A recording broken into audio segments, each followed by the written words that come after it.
I'm proud to be an American, where at least I know I'm free. And I'm gonna stand up. You know the song. Come to find out, that song has been playing inside of our classrooms, elementaries, junior highs, high schools, with kids standing and crying because they've watched their parents stand and cry because they're proud to be an American, because at least I know I'm free. And see, that's what got me right there. At least I know I'm free. That's the source of your pride, or your being proud to be an American. Listen, we'll be right back. We got dealing with Juneteenth, we're dealing with 4th of July, and we're dealing with the foundation of this country. You don't want to leave right now. I'll be right back. You can do it. Don't stop. Ed Montgomery. Come on. A new way of thinking. Transform your mind. Straight from the vine. Fresh new wine. Hello, I'm Ed Montgomery. I am your host for Fresh New Wine. Fresh New Wine is about spiritual thinking. It is about spiritual things. But you can't put your newfangled spiritual things that we're just learning now into old structures. So we're learning to modify some of these old structures to be able to put a new spirit in.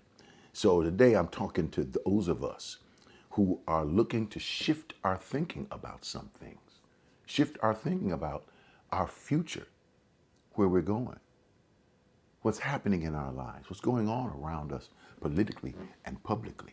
So make sure you hit that like button. Let your comments know. Let me know where you're from, what city you're from, state, country that you're watching this from. Let me know what's going on there, and stay right here with me, because we're going to talk to each other. America. I've traveled overseas. I've been to several countries. And if there's anything I understand about being American, when you leave this country and leave the shores of this country, your passport says to everybody else out there, I am an American. So if you're going somewhere and this says, oh, there's an American, is an American. Well, they don't say you're Black American. They don't say you're white American. You're just an American. And you start getting an understanding of the fact that you're part of a country. I am an American, part of a country. When immigrants come over, and we speak of immigrants, people who are coming from other countries who want to become a part of this thing we call America. I mean, they see it on television, they see it in brochures, they see it written. They hear so much propaganda about America. It is the land of the free, home of the brave. It is a place where you can take your trade, do anything you want, and begin to get an opportunity to get ahead. In many countries, you're dealing with dictators. You're dealing with authoritarian governments, which it's so crazy to see how our country tries to do something of that sort. And you're dealing with these things, and people want to get out of countries where they can't get ahead, where they're always relegated to the low class of living. I mean, even here in America, we're not only dealing with race and culture, but also dealing with class, where people are saying, well, I don't want to be with Black people are, because the scenario in America is it's white people who run it. So I want to be as close to white as I can, because the proximity to white is going to bring me the American dream. What is the American dream? Be able to have a picket fence, a house, a couple of cars in the garage, and to have some kids and a wife, and she stays home and she wears pearls. Of course, I'm talking about Leave It to Beaver, because that's what I grew up on. And that's the show that was on television at that particular time about how life was in the 50s without Black people. So I understand that. But this is how America is portrayed. It's nice and sweet, it's wholesome, and we want to go there and we want to get ahead. I don't blame anybody for wanting to have what you call that American dream, to be able to succeed, to live, to have the kind of money you want, to live comfortable, and to go as high as you possibly can on the talent that you have been given. But then you also have people of color, people who are Black, people who have been in this country who were trafficked to this country. And what we fail to realize is we don't realize we were trafficked to America. We were brought from a slave ship. Those of us with color, we know where we came from the coast of Africa. And we were brought from those coasts of Africa and on down through the Caribbean and on up into the Caribbean, and where these boats would drop off enslaved people to do the work in the islands in the Caribbean. And then they would also drop them off in South America, Brazil, Colombia, different places, and on up through Mexico, El Salvador, and Honduras, and all these different places, Costa Rica, all these different places where you found slavery and enslaved people. And on finally, I think 4% wound up in America.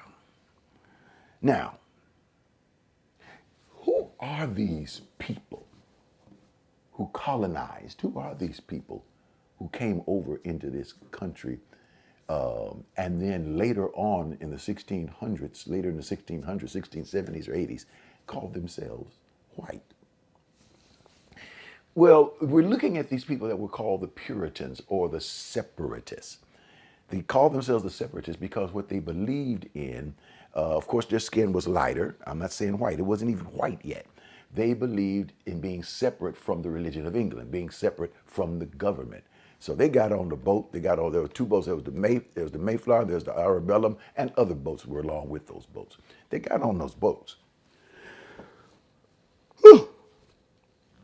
Oh my goodness, what's happening? Am I getting sleepy? I'm not going to fall asleep on this. It's interesting. And they got on the boat and they started sailing to America. Well, when they got off the boat, it's interesting that the separatists, those that were the Pilgrim separatists, soon as they walked off the boat, the story is told, they start going separate ways. Every single group, a few groups of them had talked on the boat, and they decided to go form their own community, their own little town, their own little city. America was separated and broken up from the very beginning. So now you have indentured servants, you have people who are Irish, people who are white, who were working as servants or slaves, enslaved people. People out of Ukraine, people out of Russia, people who were coming from other countries who were brought over here also as indentured or slaves. But what they were brought over here, in other words, they will give their lives or give themselves to work. That's what indentured servanthood is, for a certain period of time, 7 years, 10 years, and then afterward, they would get a plot of land and get their own stuff. With black people, there was no plot of land to get. You stayed in slavery. You stayed in there. And not only were you enslaved, but your wife or your whatever, well, we didn't call them the wives because at that particular time, you couldn't sign a marriage covenant or a marriage contract. So therefore, you couldn't write. It was illegal. So therefore, she was not your wife. She was just your whatever she is when they think of animals. And your children are just the babes of my two slaves or whatever. That's why they had no problem in selling them off and not thinking twice about it. So this is the setting of the country that you're in. America is separate from the very beginning. New York and New Jersey, those were, you say they're right close to each other, but those were different people. They're different people now. And they thought differently. All the countries the 13 colonies did not come together, whether it's Pennsylvania had ideas that, we're not going to make slavery the issue here. We're not going to have it. Oh, the country got upset because South Carolina said you can't do that. Everybody's been broken up in America for years. America is broken up in pieces, and it is still in pieces. That's why you have to learn who you gonna trust. One of the segments we have in America, and that is Republican and Democrat. We look at, are you Republican or are you Democrat? Well, if you black, you think, oh, they're gonna vote Democrat. And if you're white, you're gonna vote Republican. There was a time that if you were white, you voted Democrat. Oh, I did this again. I'm gonna have to go sleep at night. What did I do?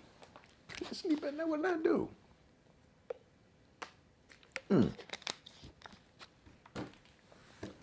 Well, but then the conservative people were Democrats.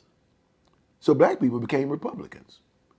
Then the conservative people moved from the Democratic Party and went on to the Republican Party and started treating people of color bad. And so guess what people of color had to do? They switched back over to the Democratic Party. It's real simple. You follow the party, not that's going to make life perfect for you, but you follow the party. Check this out. That doesn't make life too difficult for you. And that's how, and that's where we are. We're in a country that is divided. You've got your, what is called your right, your left, and your middle. That's a divided country. The right are people who are they're conservatives, and they want America to go back to where it was back during Leave It to Beaver. Your left, which are what is called your progressives, they want to have other people included. Yeah, they want to have other people included. So there are white people in, of course, people who are what they call white skin. We don't call it that. In conservatives, and people who have whites who call white skin in progressive, or those of that particular party, your Democrats. Then you have people who have white skin who are independents. That becomes what is called swing votes, swing states. In other words, these might be people you might be able to convince one way or the other. Hello, my friends. I'm Ed Montgomery. You know me, Pastor Ed, Dr. Ed. Thank you so much for doing what you do and contributing from your heart. People think giving comes from the pocket. Never has. Comes directly from the heart. In the world that we're living in right now, so many changes, so many things happening that will make us lose our faith. Listen, I've got to teach more than I've ever taught. Stay online more than I've ever been online. Because it's not just going to be enough to encourage. We're reteaching the faith.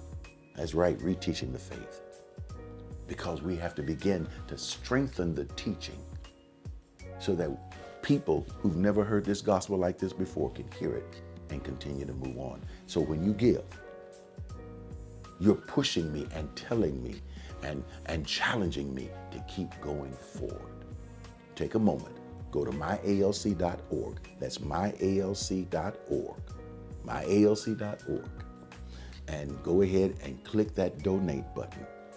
It is safe, it is secure, and not only that, but it only takes just a couple of minutes, maybe even a few seconds for those of you that are already signed up. Or if you want to use your phone, wherever you're watching or however you're watching, you can use text to give. And that's 713-742-2035, 713-742-2035.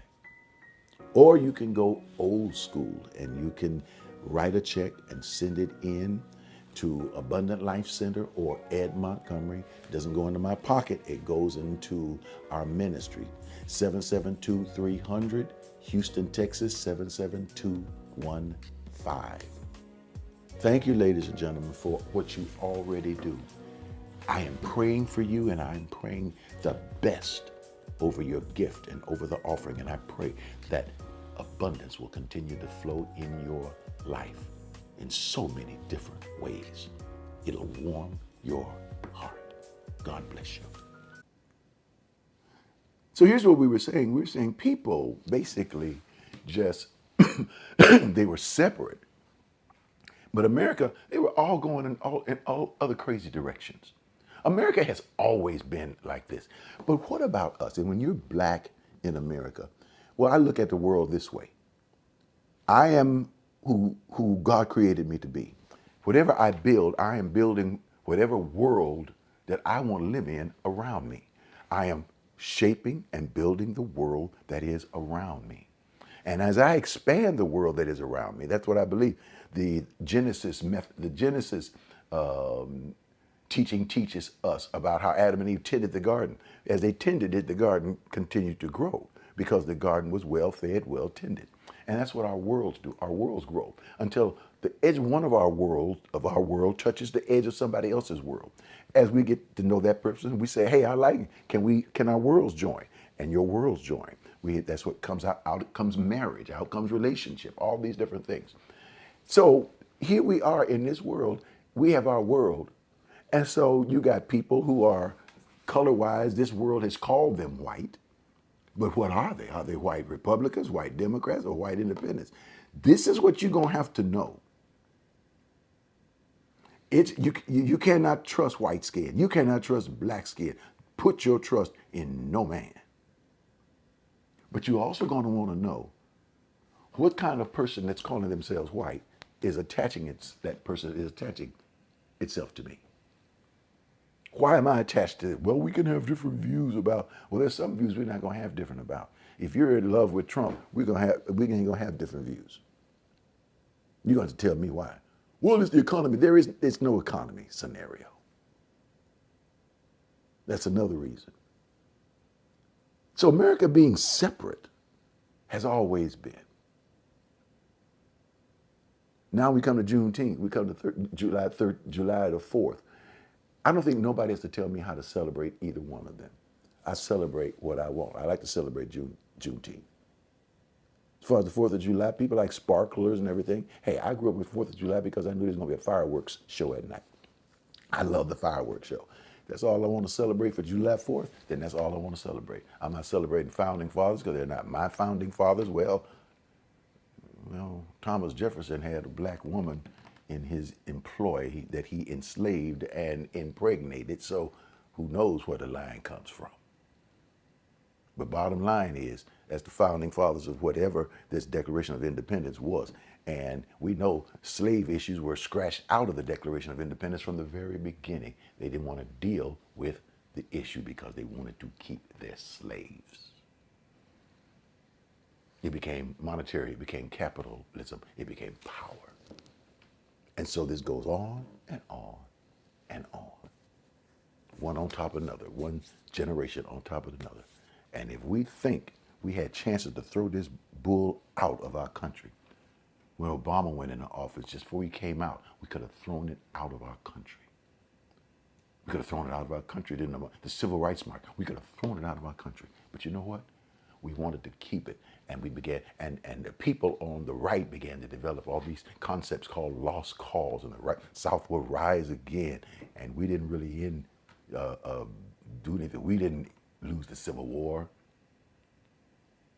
And they're still fighting that racial battle.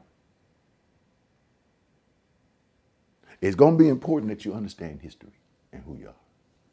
Because understanding who you are will change who you actually be. I am.